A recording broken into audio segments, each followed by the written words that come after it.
예배에 참석하신 모든 성도님들은 성령을 받고 돌아가시기를 바랍니다.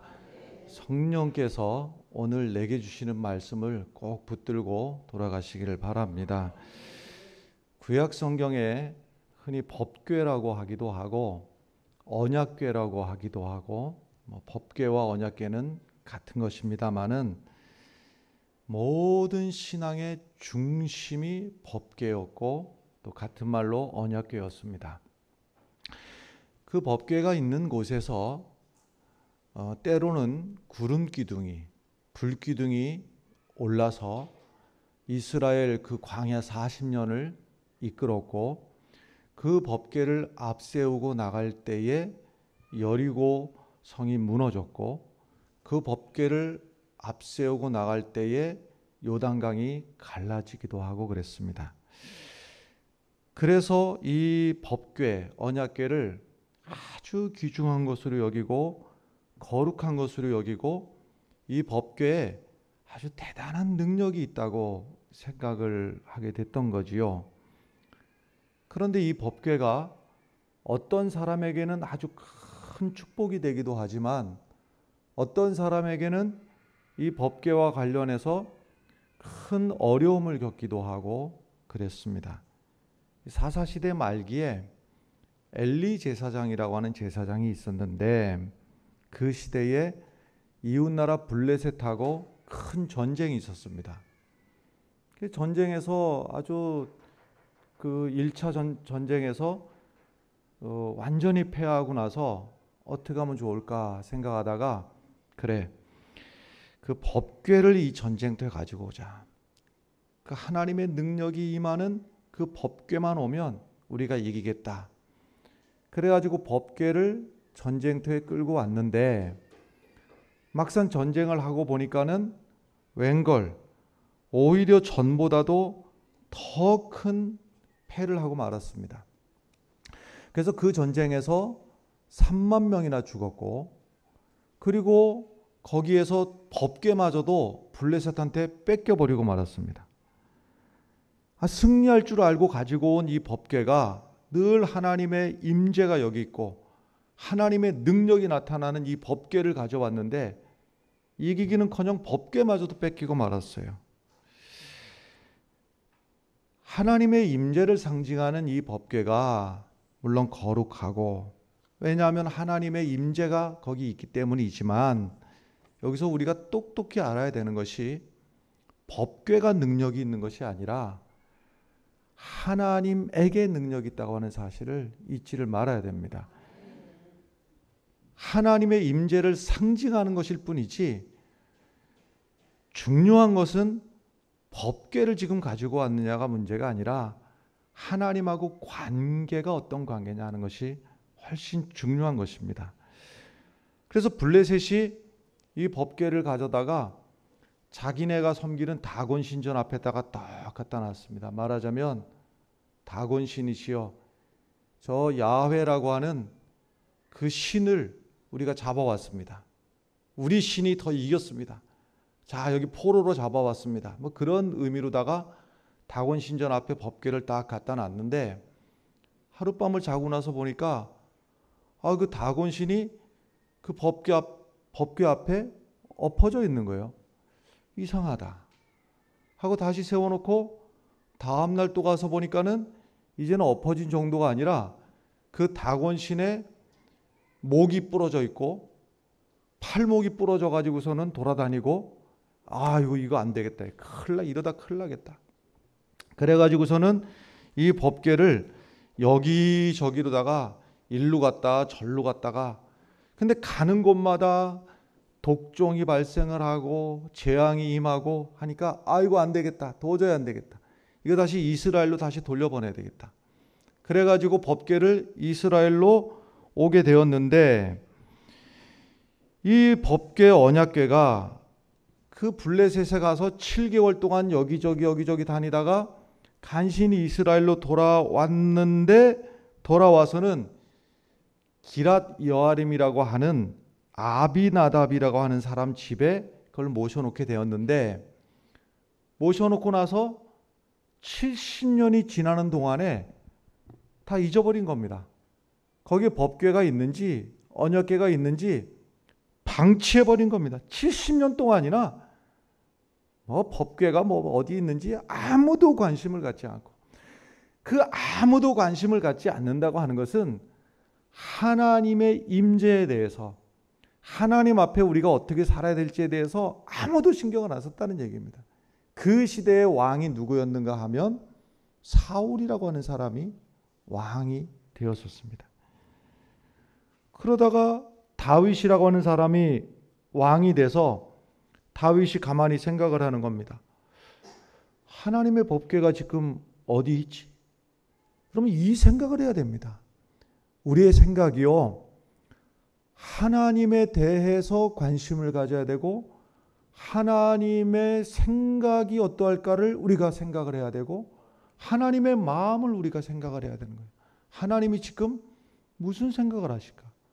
하나님이 무엇을 원하실까? 다윗이 그래서 복받은 사람입니다. 그래서 이 하나님의 궤가 어디 있나? 기랏 여아림의 아비나답의 집에 70년간이나 방치되어 있었구나. 그래서 이 하나님의 법궤를 예루살렘으로 모셔오기 위해 가지고서는 전국적으로다가 큰 행사를 만드는데 3만 명이나 동원을 합니다. 사람이 3만 명이 모였으니 얼마나 대단하겠습니까? 실제로 3만 명일 것 같으면요, 끝이 보이지 않을 정도일 겁니다. 3만 명이 쫙 모여가지고 한쪽에서는요, 악기를 연주하고 엄청난 국가적인, 아마도 사람들이 겪어보지 못한 국가적인 큰 행사가 지금 쫙 펼쳐지는 그 상황인데, 여기서 문제가 발생을 했습니다. 문제의 발단이 하나님의 언약궤를 모셔오는 방법에 문제가 생겼는데, 오늘 말씀 7절에 보면은 이렇게 되어 있습니다. 하나님의 궤를 새 수레에 싣고 아비나답의 집에서 나오는데, 우사와 아히오는, 이 우사와 아히오, 이게 이제 그 다른 곳에 사무엘 하에도 같은 이야기가 기록이 되어 있는데, 거기는 아효라고 되어 있습니다만 발음상에 여기서는 아히오라고 되어 있고, 아효나 같은 사람인데, 이 우사와 아히오가 아비나답의 두 아들입니다. 근데 우사와 아히오가 수레를 몰고 나오는데, 근데 하나님의 언약궤를 모시고 오는데 수레에다가 지금 싣고 오고 있었습니다.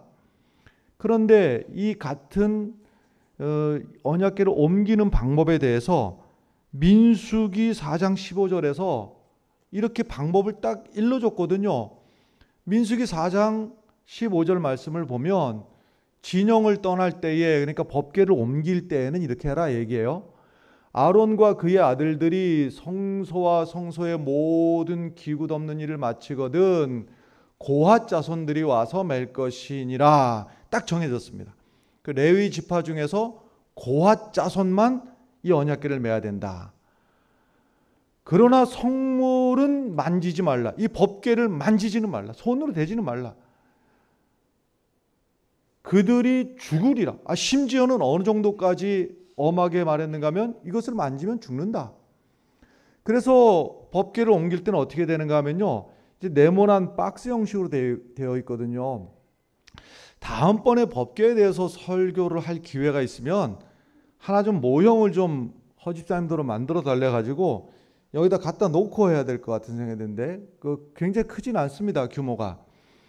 그래서 이 네모난 박스 형식으로 되어 있고 양쪽에 고리가 2개씩이 달려 있어서 그 고리 사이에다가 작대기를 이렇게 껴서 양쪽에, 그래서 2명씩이 앞뒤로다가 이렇게 어깨에 매도록 이렇게 되어 있거든요.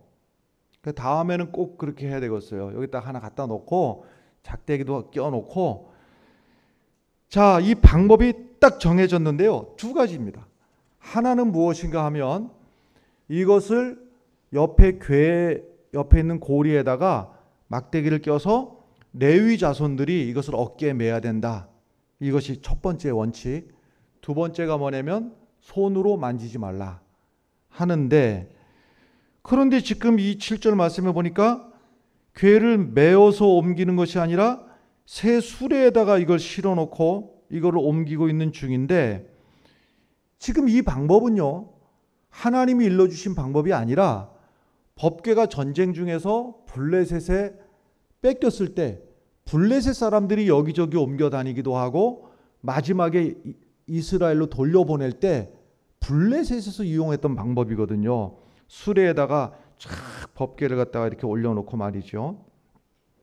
블레셋 사람들이야 법궤를 어떻게 옮기는지 하나님의 뜻이 뭔지를 모르니까 수레에다가 싣고 옮겼다 치더라도 그것을 하나님이 탓하시진 않습니다. 몰라서. 그런데 이스라엘이야 하나님 앞에 율법을 받았고 이것을 어떻게 옮겨야 되는지를 아는 사람들임에도 불구하고 여기서 블레셋의 방법으로, 세상적인 방법으로, 어찌 보면은요 멋져 보이지 않습니까? 사람들이 메고 가는 것보다도 수레 위에다가 3만 명이 보이는 그 앞에서 보라는 듯이 쫙 싣고 하는 이 방법. 교회가 말이죠, 세상적인 방법을 너무 따라가는 것이, 이것이 크다고 옳은 일은 아닙니다. 우리 예배당을 지면서 이거하고 같은 얘기는 꼭은 아니겠습니다만은, 그래도 말이죠, 이 예배당을 지면서 목사님 예배당을 어떻게 지으면 좋겠습니까? 하고 물어볼 때 제가 뭘 어떻게 지어달라고 얘기를 안 했어요. 다만 이거 하나만 제가 강조한 거예요. 우리가 이 예배당을 짓는 목적은 예배 드리기 위한 공간을 짓는 겁니다. 아니, 그 당연한 얘기를 어느 교회는 그러면 예배 드리는 데가 아니고 뭔가 하겠습니다만, 말하자면 이런 겁니다. 어느덧 말이죠, 교회들마다 가보면 이런 거예요. 우리가 등산을 하다가 하다못해 절간을 들어가더라도요, 우리가 타종교지만 그냥 땀 흘리고선 등산복 이렇게 하고 있다가도 타종교 집안은 절 경내 안으로 들어갈 때는 나도 모르게 그 예의상 이렇게 좀 이렇게 옷매무새를 이렇게 하고, 또 천주교 성당을 들어갈 때도 그냥 이리 가다가 그 경내를 들어갈 때는 나도 모르게 좀 그 옷매무새라도 이렇게 하고 걸음걸이라도 똑바로 하고 들어가는 이런 어떤 경건함이 있는데, 어느덧 교회마다 보니까 말이죠, 교회 안에 들어가면 온갖 표어, 성구, 행사 안내, 예배당마다 그 현수막이 그냥 덕지덕지 안 붙어 있는 교회들이 없는 거예요.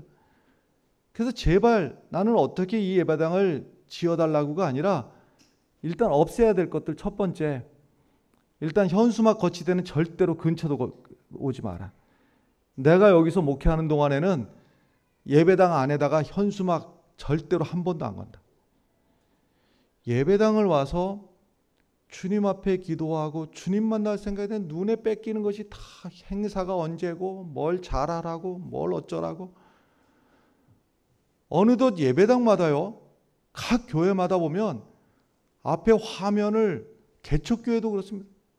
큰 교회는 두말할 것도 없고 화면을 이따만하게 놓고 하나님을 만나러 갔는데 목사님 얼굴만 이따만하게 나온 거를 1시간 내내 쳐다보다가, 그러려다 보니까는 십자가는 또 저 구석탱이로다가, 아니면 십자가가 주먹만하게 가든지 저 구석탱이로 가든지, 지금 이 공간이 예배 드리는 공간인지 무슨 행사를 안내하는 공간인지를 구분을 못하게, 이게 조합하는 거예요. 세상에 다 공연하는 데 가면 화면이 이만하고 하니까 그게 조합하는 거라. 여러분, 조합하는 건 조합하는 것이고, 교회가 세상을 너무 그렇게 따라가고 우리의 눈을 빼앗기고 우리의 마음을 빼앗기고 하는 것이 좋은 일은 아닌 거예요. 로마서 12장 2절에 보면 너희는 이 세대를 본받지 말고, 이 세대가 어떻게 가든지 간에 이 세대를 본받지 말고 오직 마음을 새롭게 함으로 변화를 받아서 하나님의 선하시고 기뻐하시고 온전하신 뜻이, 하나님의 뜻이 무엇인지 그것을 좀 분별하도록 하라. 할렐루야. 여러분, 세상이 좋다고 해도 너무 그걸 본받고 너무 따라가고 그러지 않기를 바라요. 이스라엘 백성들이 이 세상의 풍조를 따라가지고요, 큰 메고 가야 될 언약궤를 갖다가 말이죠, 이제 시대가 달라졌어, 이렇게 좋은 방법이 있어 하고서는 수레에다가 쫙 메고 가는데, 여기서 말이죠, 이 성경에서 다 설명은 안 하고 있습니다만은 이 설교자의 상상력으로 볼 때 이런 겁니다.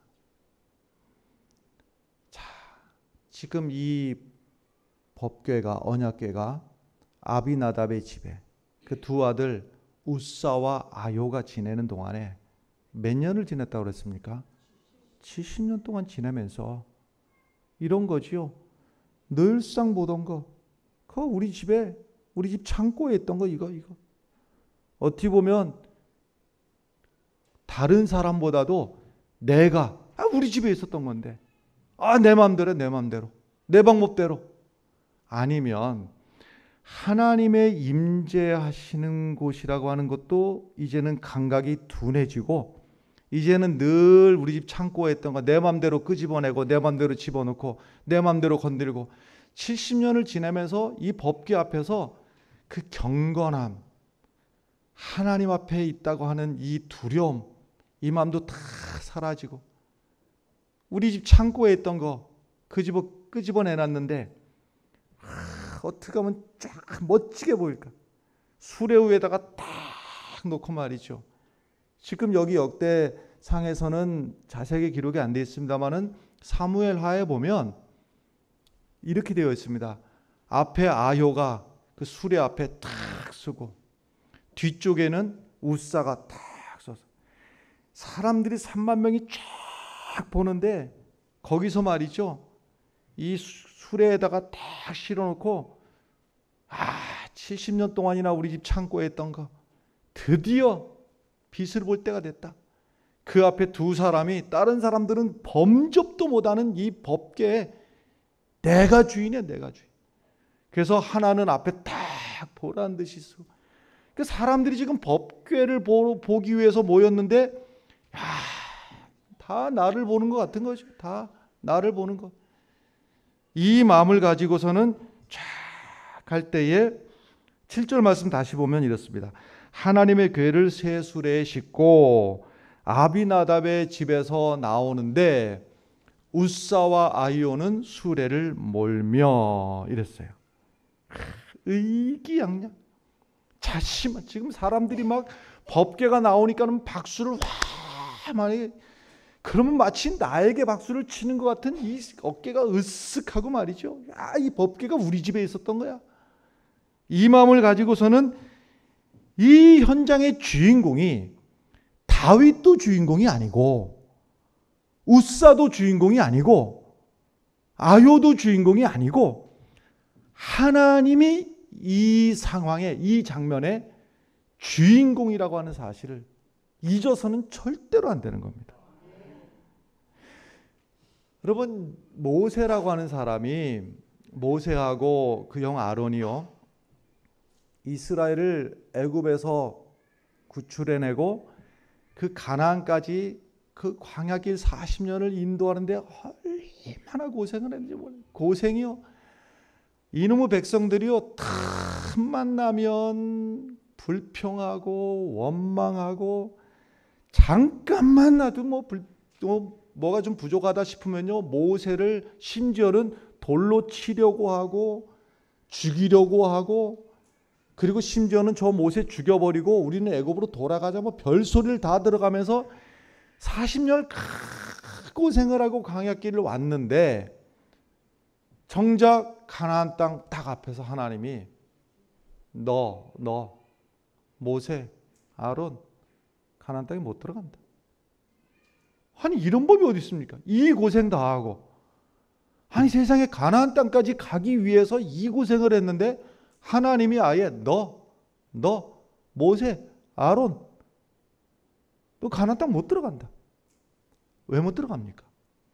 왜냐하면 잘 들어봐 하고 하나님이 하시는 말씀이 가데스 바네아라는 곳에서 물이 없어가지고 백성들이 막 아우성을 칠 때 하나님이 자 모세야 여기 반석이 있는데 그 반석을 지팡이로다가 치면 물이 나올 거야. 그 물을 가지고 백성들을 먹여. 반석에서 물이 나오게 하는 게 모세입니까? 하나님입니까? 하나님이 하시는데 모세가요 백성들 앞에서 야 너희들 말이야 나를 열받게 해? 내가 물이 나게 해줄게 하고서는 그 반석을 지팡이로다가 2번을 승질을 내면서 팍 2번을 쳤단 말이에요. 이 지팡이를 가지고 반석을 1번 쳤느냐 2번 쳤느냐 문제가 아니라 반석에서 물을 내는 주체가 하나님이신 것을 인정을 하고 하나님이신 것을 존중을 했다면 2번을 치면서 승질을 낼 수가 없는 거예요. 근데 여기서 하나님의 임재, 하나님이 이 반석에서 물을 내시는 분이라고 하는 것을 잊어버린 채 이 하나님의 임재가 나타나는 이 엄청난 순간에 내 승질내는 반석을 2번이나 내리치면서 내가 언제까지 너희들을 위해서 물을 내랴 하고 자기 화를 내는 시간으로 바꿔버린 그 이야기를 하나님 하시면서 하나님의 영광이 드러나야 되고 하나님의 임재가 체험되어지는 이 순간에 네 승질 내서 너는 가나안 땅 못 들어가. 그렇게 위대한 지도자. 아니 인류 역사상 예수님 말고 모세만큼 위대한 지도자가 어디 있습니까? 그런데도 불구하고 그 중요한 하나님의 임재가 나타나는 그 순간, 하나님의 영광이 드러나는 그 순간에 내 혈기가, 내 주장이 드러났던 것을 하나님은 안 된다라고. 여러분, 결국 하나님의 진노가 이 나곤의 타작마당에 와가지고서는 여기서 이제 앞에는 아요가 쓰고 뒤에는 우사가 따라가고 사람들의 그 시선을 마치 내가 그냥 드디어 슈퍼스타가 된 것 같은 그 느낌을 가지고 이 수레를 몰고 가던 중에 법궤를 실은 수레를 몰고 가던 중에 타작마당에서 왜 그랬는지 모르지만 소가 놀래가지고 펄쩍 뛰어버려 버렸어요. 그러니까 수레가 덜커덩거리니까 그 뒤를 따라가던 우사가 말이죠. 어이구 하고 그를 딱 만졌는데 떨어질까 봐 그랬겠죠. 그 순간에 하나님의 진노가 임해서 그 자리에서 죽어버리고 말았어요. 이게 이렇게 죽을 일인가 싶겠습니다만은 여러분 기억해야 됩니다. 이 사람이 아니 그 정도 떨어지려고 하는 거 그거 만졌는데 죽을 일인가? 그 장면에서 떠오르는 또 한 사람이 있어요. 신약 성경에 보면 막 사람들이 너도 나도 이제 그때 분위기는 이런 분위기예요. 예수님이 구름 타고 올라가시면서 자 내가 구름 타고 이렇게 올라가는 것처럼 내가 곧 다시 내가 너희들에게 올 거야. 그 곧 다시 올 거야를 사람들은 어떻게 생각을 했는가 하면 그 당시의 사람들은요. 내일 오실래나? 일주일 뒤에 오실래나? 한 달까지는 안 가겠지? 그 주님이 곧 오신다고 하고 구름 타고 가셨으니까 그 당시의 사람들은 곧이라고 하는 말을 내일 아니면 모레 아니면은 길어야 손가락이 10개니까는 열밤 이렇게 생각을 한 거예요. 집이 필요합니까? 안 필요합니까? 당장 집 팔아가지고 교회에다가 그러니까 그때 헌금한 사람들이요. 예수님이 이렇게 2000년 동안 안 오실 줄 알았으면 집을 못 팔았을 거예요. 근데 예수님이 내일 모레 올 줄 아니까 다 집을 팔아가지고서 막 교회에다 갖다 바치고 그러니까 교회 안에 모인 사람들마다 있는 사람이나 없는 사람이나 그 돈 가지고 다 공평하게 나눠 쓰고 나눠 먹고 이런 분위기였어요.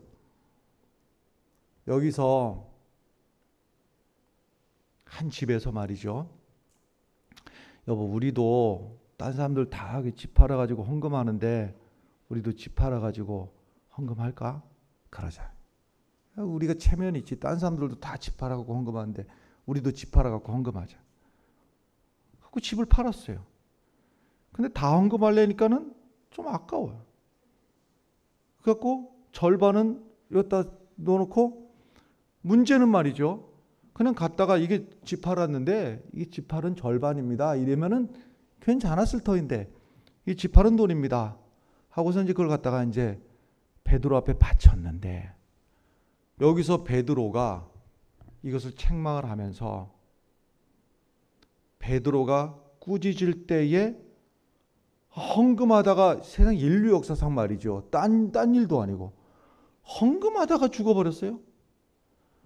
아니 그러면, 아니 뭐 약간 거짓말 하긴 했지만 혹시 집 팔아가지고 헌금 반 해보셨어요? 아 그게 뭐 약간 좀 약간 거시기 하지만 그렇게 죽을 일인가 싶은 거예요. 근데 여러분 잘 들으십시오. 헌금을 집 팔아서 절반을 헌금한 일이 죽을 일이 아니고, 지금 이 장면은 어떤 장면인가를 기억을 해야 돼요.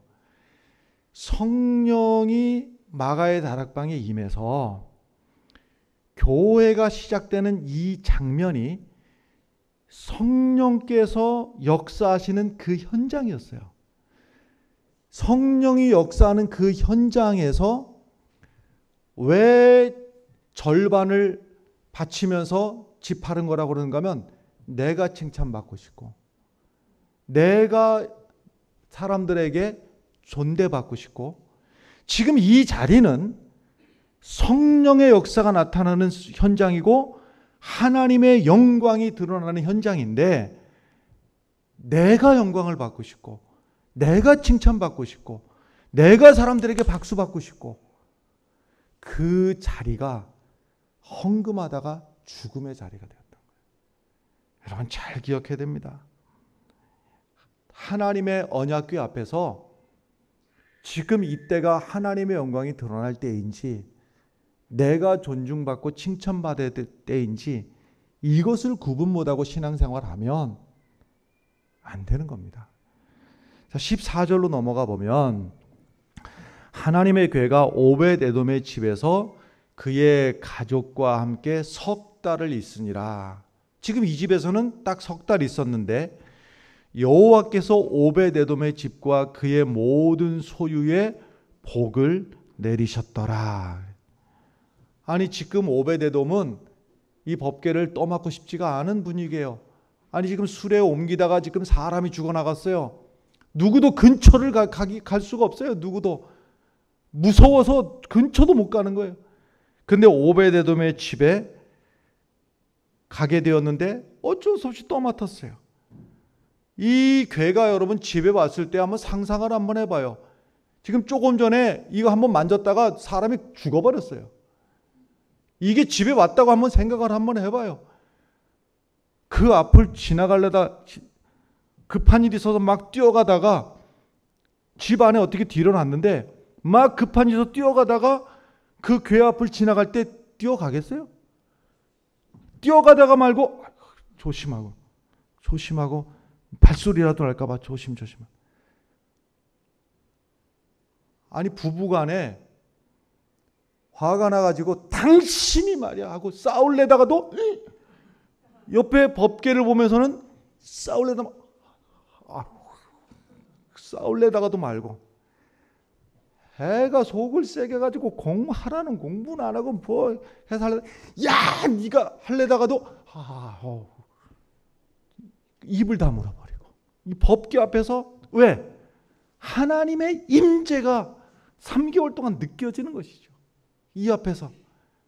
이 장면이 말이죠. 70년 동안 법궤를 집에 모시면서도 결과적으로다가 그 집 아들이 죽어나가고 하는 집이 있는가 하면 3개월 동안 이 법궤를 모시면서 복받은 집이 있다고 하는 사실입니다. 70년 동안 어떻게 지냈다고요? 여러분 이제 마음속에요. 여러분 그냥 우리 하나님까지 안 가더라도 우리나라 그냥 대통령이라고 합시다. 대통령이 옆에 있을 때 예를 들어서요. 여기에 뭐가 좀 묻었다고 칩시다. 여기 대통령이 여기에 이게 건물이 하나 묻었는데 우리가 잠깐만요. 몇 번 생각. 아이고 저 원래 그 마음이 인간적인 대통령만 앞에 있어도 옆에 뭐가 묻었어도 마음 같아서는 툭툭툭 치고 싶지만은 그게 함부로 할까 이런 마음이 들지 않겠어요? 근데 말이죠. 70년 동안 이 법궤를 모시면서요. 거의 아마도요. 이거는 설교자의 상상력인데 저는 덜커덩해가지고서만 잡은 것만은 아니라고 나는 생각을 해요. 사람들 보라는 듯이요. 탁 손 하나 얹어놓고 보라는 듯이 탁 이 법궤 말이야. 내가 우리 집에 데리고 있었던 거야. 이거. 거들먹거리면서 법궤에 한 손 득 얹고 왜? 니들은 이 근처도 못 오지. 나는 말이야 여기다가도 이게 난 될 수 있는 사람이야. 법궤 앞에서 이 자세와 우리 집에 그 법궤를 모시고 와가지고서는 혹시라도 하나님 불편하실까? 내가 그 앞에서 경거망동하지 않을까? 이 마음과는 하늘과 땅 차이의 마음인 거예요. 오베데돔이 왜 복을 받았는가? 하나님의 법궤 앞에서 두렵고 떨리는 마음. 꼭 하나님 앞에서 벌벌 떨라는 의미가 아니라 그만큼 조심하고 하나님의 임재를 체험하고 말이죠. 경건하고 할 수 있는 최선을 다하고. 이게 그 옛날 다윗 시대의 이야기가 아니라 우리가 하나님 앞에 무슨 마음으로 예배드리러 옵니까? 여러분 똑같이 예배드리러 오더라도요. 성경책 어디 있나? 야 먼지. 아우 이 일주일 동안 먼지도 많이 있네. 이러고 털레 와하고서는 예배 드리고 가는 거하고 오늘도 주님 만나러 가는데 은혜를 사모하는 마음으로 걸어오는 발걸음하고 찬송과 똑같이 한 장을 부르면서도 흥을 부르는 찬송하고 주님께 내 마음을 드리는 그 마음하고 기도를 드리면서도 지금 뭐라고 하는지 나도 모르고 하나님도 모르고 아무도 모르는 그런 기도를 하는지 하나님 앞에 내 마음을 드리고 하나님 앞에 나의 이 부족함이 부끄럽고 세리의 심정으로 주여 나는 죄인이로소이다. 그 마음으로 하나님 앞에 기도를 드리는 사람하고 어떻게 같을 수가 있겠어요?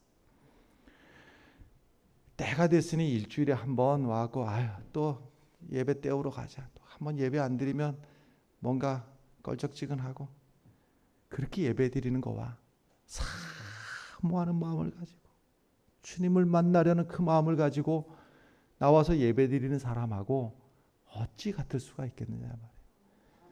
여러분 기왕의 예수를 믿더라도 이 간절함을 가지고 이 경건함 이 거룩함을 가지고 하나님 앞에 나오는 심령들이 되시면 오베데돔에게 주셨던 그 축복이 여러분들 가정에 여러분들 자녀들에게도 임하기를 간절히 바랍니다.